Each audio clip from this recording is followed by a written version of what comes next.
Halo, kembali lagi di YouTube channel Rumah Uli 84. Nah, di video kali ini mau membahas lagi mengenai salah satu kerajaan yang ada di Indonesia. Pernah dengar kerajaan Mataram kuno? Bukan Mataram Islam ya. Ini jauh lebih tua. Yuk, ikuti terus. Pernahkah kalian bertanya-tanya, siapa yang membangun Candi Borobudur dan Prambanan yang megah itu? Jawabannya ada pada salah satu kerajaan terbesar dalam sejarah Nusantara, Kerajaan Mataram kuno. Mari kita telusuri jejak peradaban luar biasa ini bersama-sama. Yuk, kita akan melakukan perjalanan waktu ke masa lalu, tepatnya ke abad ke-8 Masehi di Pulau Jawa. Disinilah sebuah kerajaan maritim dan agraris yang kuat mulai menorehkan sejarahnya. Kerajaan Medang, atau yang lebih kita kenal sebagai Kerajaan Mataram kuno. Kerajaan ini bukanlah kerajaan kecil biasa. Selama hampir 3 abad, dari abad ke-8 hingga awal abad ke-11, Mataram kuno mendominasi panggung politik, ekonomi, dan kebudayaan di Jawa. Mereka meninggalkan warisan yang hingga kini masih bisa kita saksikan dan kagumi, berupa bangunan-bangunan dari batu yang tersusun rapi yang disebut Candi Besar, yang menjadi bukti kehebatan arsitektur dan spiritualitas mereka. Kisah Mataram kuno dimulai di Jawa Tengah. Daerah yang subur ini yang dikelilingi oleh beberapa gunung berapi dan dialiri banyak sungai, menjadi jantung peradaban mereka. Disinilah 2 dinasti besar saling bergantian, atau bahkan mungkin memerintah bersamaan, menciptakan sebuah dinamika politik yang sangat menarik. Pertama, ada dinasti Sanjaya. Mereka adalah penganut Hindu Siwa yang taat. Raja pertama dan pendirinya, Rakai Mataram Sang Ratu Sanjaya, meninggalkan sebuah prasasti penting bernama Prasasti Canggal. Prasasti ini bertanggal tahun 732 Masehi dan ditemukan di atas Gunung Wukir. Di dalamnya, Sanjaya digambarkan sebagai seorang raja penakluk yang bijaksana yang mendirikan sebuah lingga, simbol Dewa Siwa. Sebagai tanda kekuasaannya dan rasa syukurnya, dinasti Sanjaya inilah yang dipercaya menjadi pelopor pembangunan kompleks candi Hindu termegah di Asia Tenggara, yaitu Candi Prambanan. Namun, di panggung yang sama muncul kekuatan lain yang tak kalah hebatnya, yaitu dinasti Shailendra. Berbeda dengan Sanjaya, dinasti Shailendra adalah penganut Buddha Mahayana. Mereka muncul sekitar pertengahan abad ke-8 dan membawa era keemasan dalam pembangunan monumen-monumen Buddha. Puncak mahakarya mereka adalah Candi Borobudur, sebuah mandala 3 dimensi raksasa yang menjadi monumen Buddha terbesar di dunia.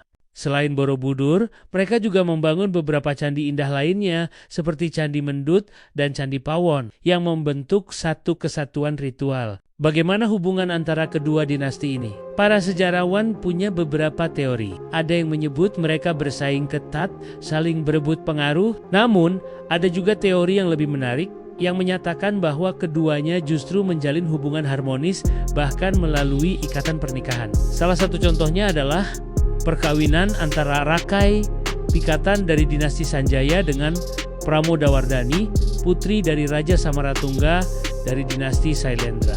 Pernikahan politik ini dipercaya menjadi simbol penyatuan kembali 2 kekuatan besar di Jawa yang kemudian melahirkan mahakarya akulturasi budaya seperti Candi Pelausan. Kehidupan masyarakat Mataram kuno sangat terstruktur. Raja adalah pusat kekuasaan, dianggap sebagai titisan dewa di bumi. Di bawahnya ada para pejabat tinggi kerajaan, pemuka agama, hingga rakyat jelata yang kebanyakan bekerja sebagai petani. Pertanian, terutama padi, menjadi tulang punggung ekonomi kerajaan. Mereka bahkan sudah mengembangkan sistem irigasi yang canggih untuk mengairi sawah-sawah mereka. Selain agraris, Mataram kuno juga merupakan kerajaan maritim yang aktif. Mereka menjalin hubungan dagang dengan berbagai kerajaan di Asia Tenggara, Tiongkok, dan India. Komoditas seperti beras, rempah-rempah, dan hasil kerajinan menjadi andalan ekspor mereka.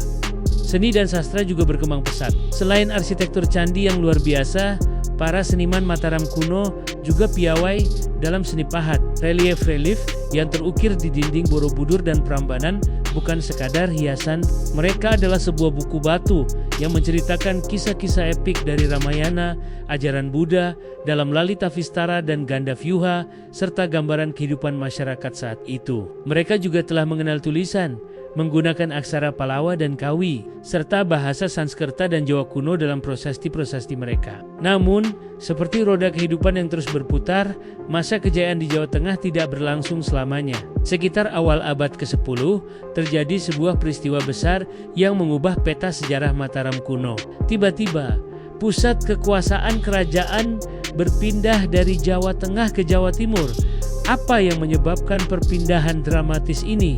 Ada beberapa faktor kuat yang diduga menjadi pemicunya. Pertama, bencana alam dahsyat. Letusan besar Gunung Merapi diduga telah memorak-porandakan ibu kota kerajaan, mengubur sebagian wilayah subur dengan material vulkanik, dan membuat wilayah tersebut tidak lagi layak huni. Bukti geologis mendukung teori ini, menunjukkan adanya letusan besar sekitar periode tersebut. Kedua, faktor politik.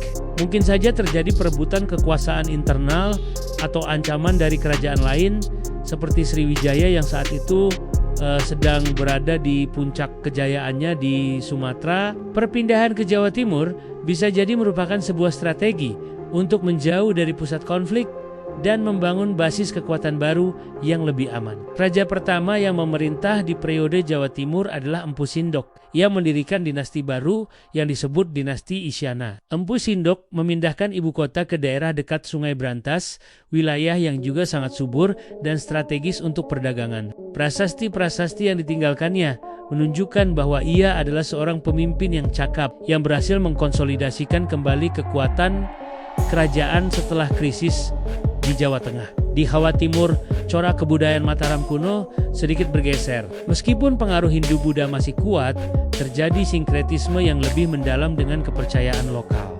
Candi-candi yang dibangun di era ini, seperti Candi Belahan atau Candi Jawi, memiliki gaya arsitektur yang sedikit berbeda dari beberapa candi di Jawa Tengah. Bentuknya lebih ramping dan reliefnya lebih bergaya wayang. Kerajaan ini terus berkembang di bawah raja-raja seperti Dharmawangsa Teguh yang terkenal karena perintahnya untuk menyadur wiracarita Mahabharata ke dalam bahasa Jawa kuno. Namun, kerajaan ini akhirnya menghadapi tantangan terberatnya pada tahun 1016 Masehi. Dalam sebuah peristiwa yang dikenal sebagai Pruleya Medang, kerajaan diserang secara tiba-tiba oleh Raja Wurawari, seorang raja bawahan yang memberontak kemungkinan atas hasutan dari Sriwijaya. Serangan ini menghancurkan ibu kota dan menewaskan Raja Dharmawangsa Teguh. Kerajaan tampak hancur lebur. Namun, dari reruntuhan itu muncullah seorang pahlawan, yaitu Airlangga, menantu dari Dharmawangsa Teguh. Setelah beberapa tahun bergerilya dan menyusun kekuatan, Airlangga berhasil merebut kembali takhta, menyatukan kembali kerajaan, dan memulihkan ketertiban. Di bawah pemerintahannya, kerajaan kembali mencapai masa kemakmuran. Namun, menjelang akhir hayatnya, Airlangga membuat keputusan yang tak terduga. Untuk menghindari perang saudara di antara kedua putranya, ia membagi kerajaannya menjadi dua, Kerajaan Janggala dan Kerajaan Panjalu atau Kediri. Peristiwa inilah yang menandai berakhirnya riwayat Kerajaan Mataram kuno sebagai satu kesatuan. Warisan Mataram kuno sungguh tak ternilai. Mereka tidak hanya meninggalkan bangunan-bangunan fisik yang spektakuler, tetapi juga meletakkan dasar-dasar peradaban yang kuat di Pulau Jawa, sistem pemerintahan, struktur sosial, tradisi sastra, dan terutama semangat toleransi beragama yang tercermin dari harmonisnya kehidupan Hindu dan Buddha menjadi fondasi bagi karijen-karijen besar berikutnya, seperti Kediri, Singasari, hingga Majapahit. Ketika kita berdiri di hadapan kemegahan Borobudur saat matahari terbit, atau merasakan aura magis Prambanan di senja hari, kita sedang terhubung langsung dengan mahakarya peradaban Mataram kuno.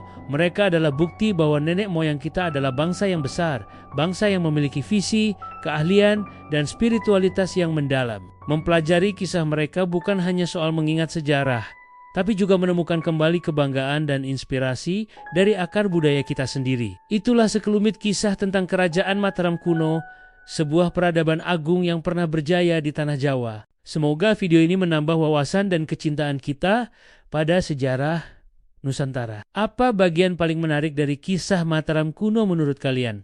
Tulis pendapat kalian di kolom komentar ya. Terima kasih sudah menonton. Jangan lupa untuk like, subscribe, dan nyalakan lonceng notifikasinya agar tidak ketinggalan video-video kami berikutnya. Sampai jumpa.